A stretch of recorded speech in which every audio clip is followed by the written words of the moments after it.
Hello students, मेरे इस सिमर law classes YouTube channel पर आपका हार्दिक स्वागत है। आज हम एलएलबी फर्स्ट ईयर के जो लीगल लैंग्वेज का पेपर है उसमें एक टॉपिक है वन वर्ड सब्स्टिट्यूशन। यह लगभग आपके एग्जाम में 5 नंबर के आएंगे और 5 के लगभग ये आपसे पूछे जाएंगे। आपको पेपर में कैसे आएगा ये मैं बता देता हूँ। आपके वन वर्ड सब्स्टिट्यूशन है। सबसे पहले तो ये जानना जरूरी है कि वन वर्ड सब्स्टिट्यूशन होता क्या है। एक शब्द समूह है आएगा आपका और आप उसको एक शब्द में उसको लिखना है, उसका आंसर एक शब्द में देना है। इसको हिंदी में एकार्थी शब्द भी कहते हैं। हिंदी में एकार्थी शब्द यानी एक समूह है, एक शब्द समूह है वाक्य के लिए एक शब्द का प्रयोग करना, जिसको एकार्थी कहते हैं। इंग्लिश में इसे वन वर्ड सब्स्टिट्यूशन कहा जाता है। एक शब्द समूह के लिए एक वाक्य का यूज करना है। देखिए ये जो 5 वाक्य आएंगे मैं वो सिलेक्टेड या सेंटेंस उठा रहा हूं आपके एग्जाम की दृष्टि से, जो पहले भी किसी न किसी एग्जाम में आपके आए हुए हैं। इसलिए ये जो इम्पोर्टेंट मैं करवा रहा हूं ये एलएलबी फर्स्ट ईयर के लिए बहुत ही महत्वपूर्ण है। इसलिए इस वीडियो को ज्यादा से ज्यादा इसको शेयर करें ताकि और बच्चों को भी इसका फायदा मिल सके।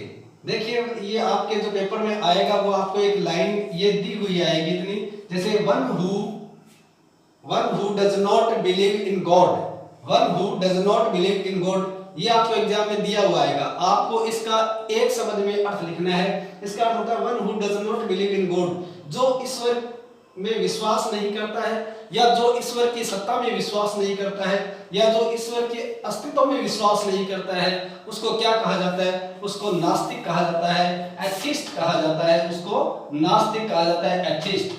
आपके एग्जाम में ये एक लाइन दी हुई आएगी, आपको इसका एक शब्द में इसका जो शब्दार्थ है एकार्थी शब्द है, इसके लिए एक शब्द है वो यूज करना है। तो एथिस्ट इसका जो आंसर होगा वो एथिस्ट होगा। One who does not believe in God, जो ईश्वर में विश्वास नहीं करता है उसको क्या कहेंगे? हम एथिस्ट कहेंगे, एथिस्ट यानी नास्तिक। और जो ईश्वर की सत्ता में विश्वास करता है उसको थिस्ट कहते हैं, थिस्ट यानी आस्तिक। दूसरा है absence of government, absence of government यानी गवर्नमेंट की अनुपस्थिति, या जहां गवर्नमेंट नहीं है या जहां सरकार नहीं है उसको हम क्या कहेंगे? एनार्की। इसके लिए शब्द होगा एनार्की यानी अराजकता। अराजकता जो होगा वहां पर शासन नहीं होगा, वहां पर सरकार नहीं होगी, वहां पर किसी सरकार की उपस्थिति नहीं होगी, यानी सरकार वहां नहीं होगी तो वहां क्या होगी? अराजकता होगी। रूल ऑफ लॉ नहीं होगा, विधि का शासन नहीं होगा तो अराजकता होगी, एनार्की कहलाएगा। एब्सेंस ऑफ गवर्नमेंट सेंटेंस आएगा एब्सेंस ऑफ गवर्नमेंट, आपको करना है एनार्की। इसका एक शब्द में आंसर होगा एनार्की। इसी का ही दूसरा एक और है, one who does not want to form any government और there is one to destroy it, यानी एक ऐसा जो सरकार नहीं चाहते हैं, एक ऐसे लोग जो सरकार नहीं चाहते हैं या जिसको खत्म नहीं किया जा सकता, जिसको नष्ट नहीं किया जा सकता, ऐसे कौन होंगे? एनार्किस्ट होंगे, एनार्किस्ट, अराजकतावादी।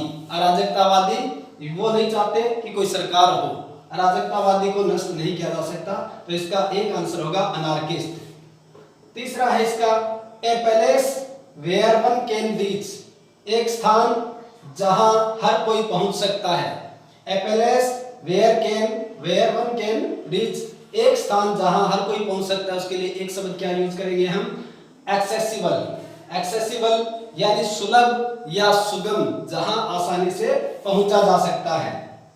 एक स्थान ऐसा जहां हर कोई पहुंच सकता है तो वो सुगम होगा या सुलभ होगा, तो इसका एक वर्ड होगा एक्सेसिबल। नेक्स्ट है government by one, government by one यानी एक आदमी की सरकार, क्या कहेंगे उसे? गवर्नमेंट बाय वन, एक व्यक्ति की सरकार, यानी उसे कहेंगे ऑटोक्रेसी। ऑटोक्रेसी एक तंत्र या तानाशाही तंत्र, तो जहां एक व्यक्ति का शासन होगा उसको ऑटोक्रेसी कहेंगे, एक व्यक्ति की सरकार होगी उसे ऑटोक्रेसी कहेंगे। यहाँ जहां जनता की सरकार होगी वो हमारे यहाँ डेमोक्रेटिक है, लोकतंत्र है। नेक्स्ट है ए foreigner living in a foreign land, A foreigner living in a foreign land. एक विदेशी जो विदेशी भूमि पर रहता है, एक विदेशी जो विदेशी भूमि पर रहता है उसको क्या कहेंगे? एलियन। उसके लिए एक शब्द होगा एलियन यानी विदेशी। नेक्स्ट है डेट बियर्स नो नेम, यानी जिसका कोई नाम नहीं है। Letter with unknown writer, letter with unknown writer, जिस लेटर के राइटर का पता नहीं है, यानी जिस लेटर के जो राइटर है, लेखक है, वो अज्ञात है, तो उसके लिए हम एक वर्ड यूज करेंगे एनोनिमस। एनोनिमस यानी अज्ञात या अनाम। Next 7 words having opposite meaning, शब्द जो विपरीत अर्थ रखते हैं, यानी विपरीत अर्थ वाले शब्द क्या कहलाएंगे? एंटोनिमस। एंटोनिमस यानी विलोम शब्द जिसको कहते हैं।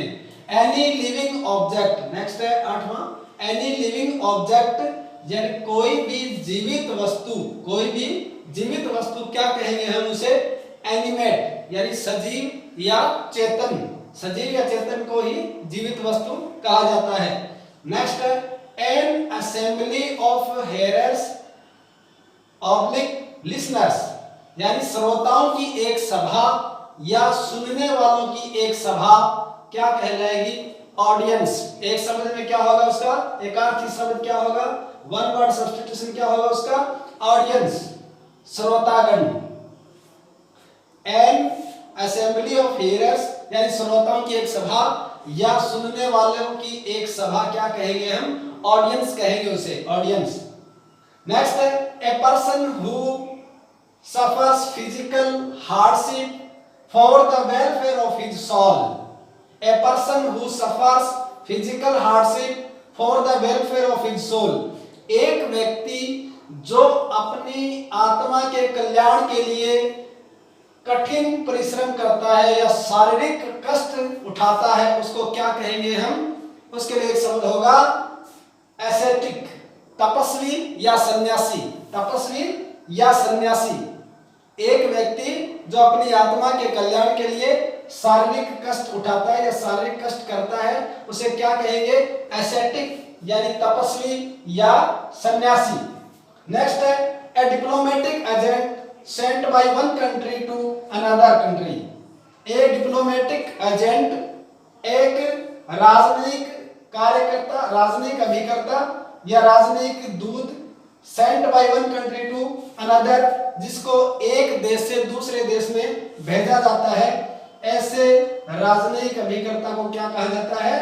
एम्बेसडर, इसे राजदूत या दूत। नेक्स्ट है राइट ऑफ सेल्फ गवर्नमेंट, सब शासन का अधिकार। राइट ऑफ सेल्फ गवर्नमेंट, सब शासन का अधिकार क्या कहेंगे उसे? एक शब्द इसके लिए यूज करना हो तो क्या करेंगे? ऑटोनॉमी। ऑटोनॉमी यानी स्वराज या स्वराज्य। नेक्स्ट है a place where arms are kept. A place where arms are kept, एक स्थान जहां हथियार रखे जाते हैं, उसके लिए एक शब्द क्या होगा? उसके लिए एक शब्द होगा आर्मरी। आर्मरी यानी शस्त्रागार, आर्मरी शस्त्रागार।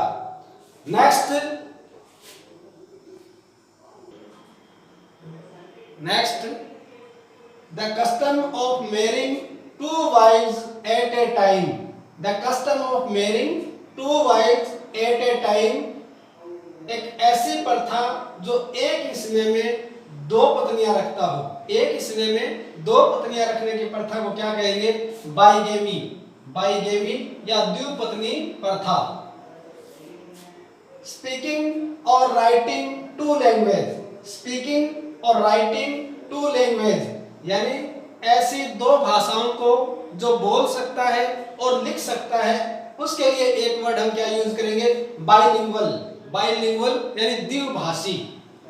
नेक्स्ट है life of a person writing by some other. Life of a person writing by some other, एक व्यक्ति की दूसरे व्यक्ति द्वारा लिखी गई जीवनी क्या कहलाएगी?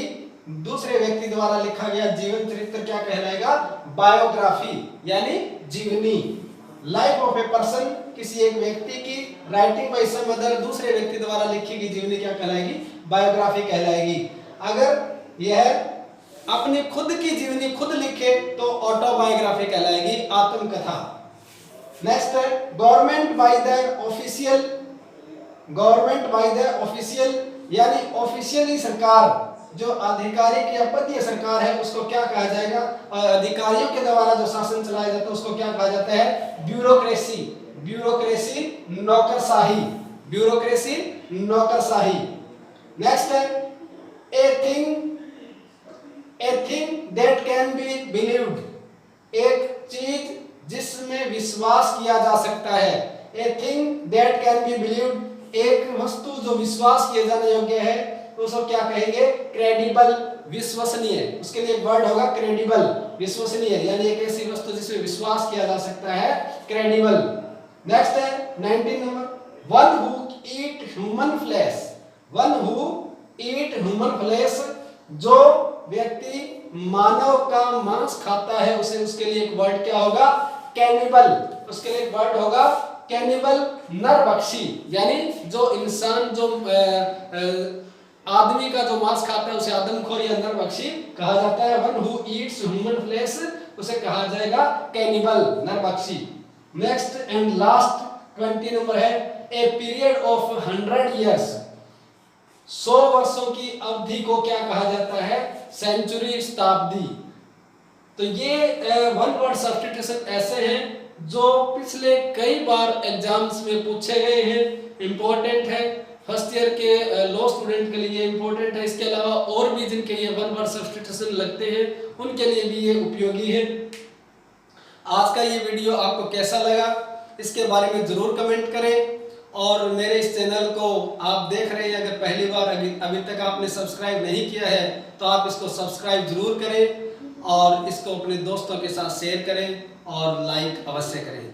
Thank you so much.